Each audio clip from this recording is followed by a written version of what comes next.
Motor City, what's going on? It's your boy, T. Back at it again with another episode of Talking with T. Let's get into it. Let's get after it, man. On this channel, we talk about sports and we chase down the best version of ourselves. If that interests you, do me a favor and hit that like button and hit that subscribe button. It really helps the channel grow, and I really appreciate you for taking the time out of your day to watch me. So let's dive right into the video. So today, we're talking about Marvin Bagley's Pistons debut last night and how the Pistons have extended their losing streak to 8 games for who knows what number time in the season that has happened. The Pistons have gone on a lot of losing streaks this year. This is why I'm going to get into Dwayne Casey in a little bit. But let's break down Marvin Bagley's debut for the Pistons last night. He had 10 points and 8 rebounds. He was hustling. He got to his spots. He's very good in the post. I understand why he was the number 2 overall pick. He's very good in the post.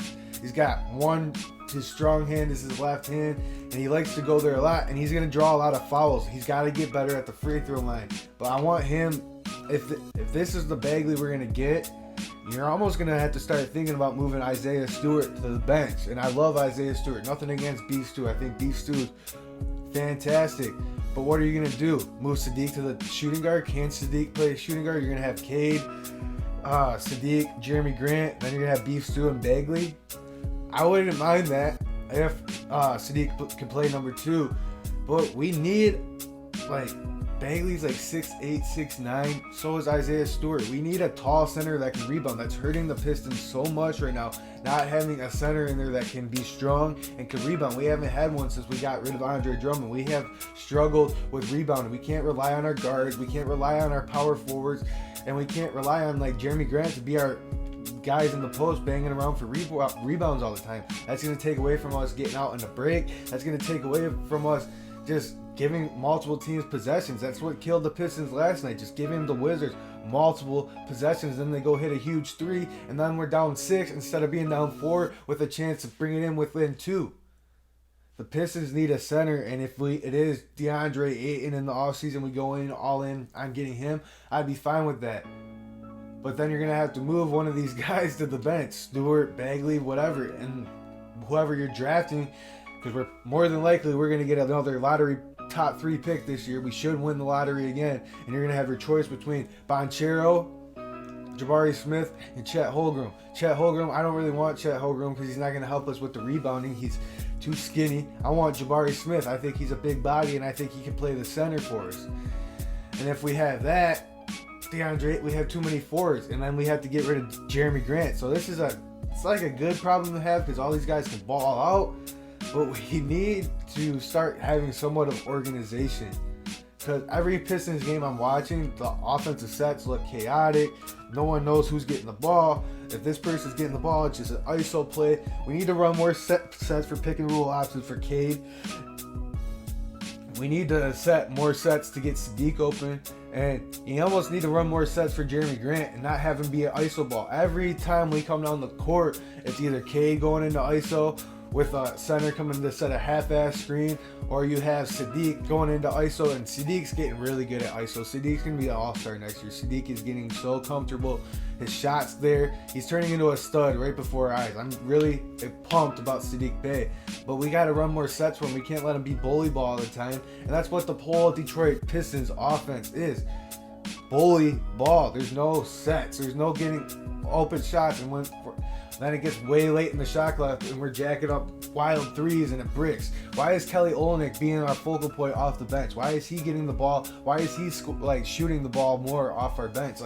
Our team makes no sense. We have no offensive sets. We have no premier besides Cade, Sadiq, and Jeremy Grant. That's our whole offense. Other than that, the other guys are running with their heads cut off, trying to find an open place on the court, and then when they get the ball, it's already 6 seconds in the shot clock, and then they have to force up a shot. This is why I don't think Dwayne Casey's the right guy for the job. I think if you noticed, when Dwayne Casey was out for personal reasons a month ago, or when he was out with COVID, and the Pistons were playing for that assistant coach, the Pistons were winning a few games, and they looked kind of organized, and they looked like they wanted to play for the assistant coach. Nothing against Dwayne Casey. I think he's a fantastic coach, but I don't think he's the guy for the Pistons right now.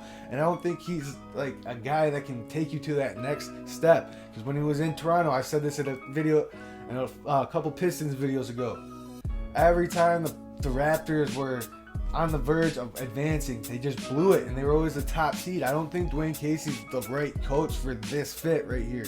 And I think you need to get a young guy in here because we are one of the youngest teams in the NBA. We are the youngest team. It's us and the Grizzlies. We have 11 players under 23. That's insane.